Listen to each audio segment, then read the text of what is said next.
que o momento que nós estamos vivendo hoje não é um momento em que nós estamos numa posição de achar que sabemos o que vamos fazer.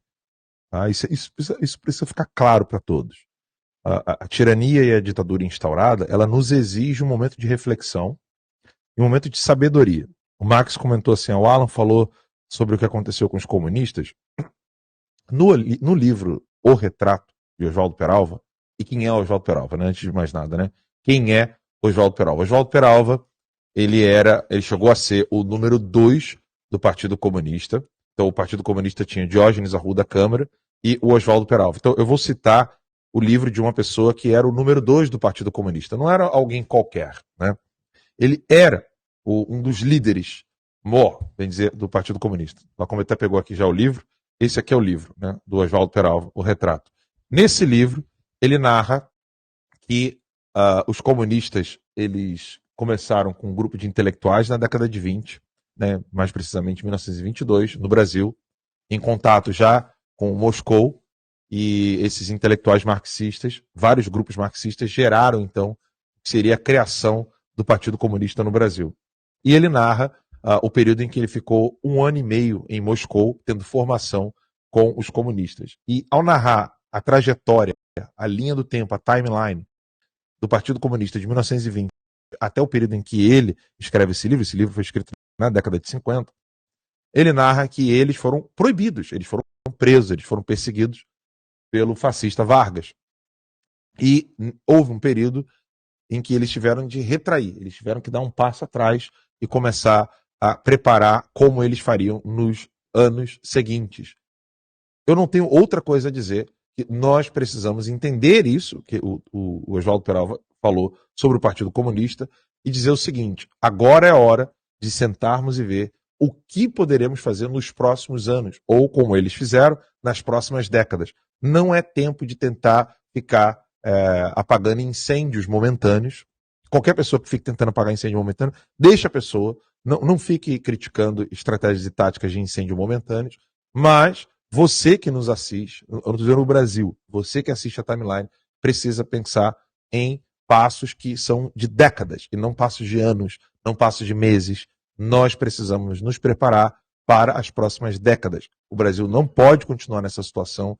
Eles erram e vão errar cada vez mais. Nós precisamos saber como tirar proveito desses erros. Nós precisamos ter uma mídia livre para poder comunicar com vocês sobre o que de fato está acontecendo. Algum jornal deu voz ao Dr. Sebastião Coelho? Não. Algum jornal trouxe advogados para explicar com clareza o que está acontecendo nesse pseudo-tribunal, de um pseudo-julgamento de admissibilidade do que vai ser o falso julgamento do Bolsonaro? Não.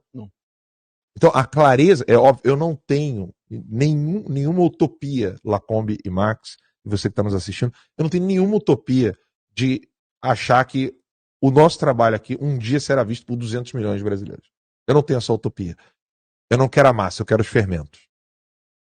Se os fermentos estão conosco, eu já me sinto por demais satisfeito.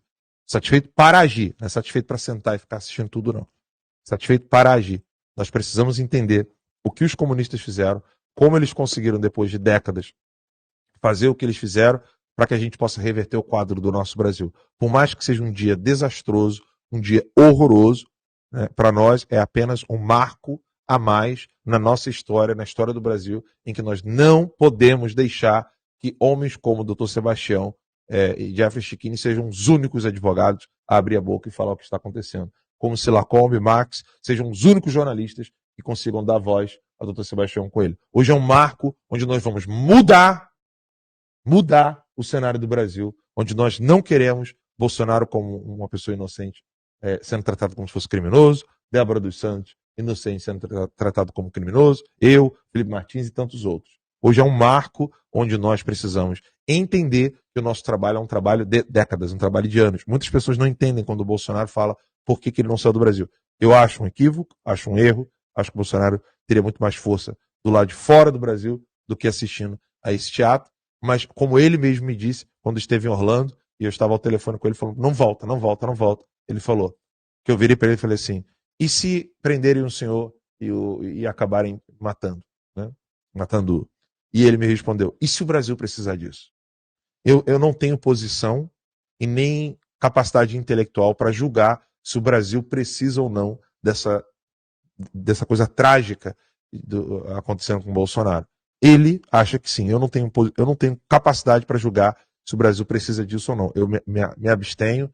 O que esse homem precisar de mim, ele vai ter, não porque ele é um candidato, não porque ele é um político, mas porque ele é um homem honesto. Eu não vou admitir que o que está acontecendo com ele continue sem críticas, sem uma voz discordante, uma voz clara para o mundo, seja em português, seja em inglês, seja em espanhol. Eu vou gritar para os 4 cantos do planeta que o que está acontecendo no Brasil é absolutamente inaceitável. Eu quero saber quem está conosco, né? Graças a Deus, Max e Lacombe estão aqui também junto comigo nessa empreitada. Nós não vamos desistir, nós não vamos parar, nós não vamos desanimar, nós não vamos, por causa do seu olhar, você da quarta cadeira, o seu olhar, a sua voz, a sua força, a força que você nos dá é a força que nos leva aí adiante. Por isso que nós não vamos parar.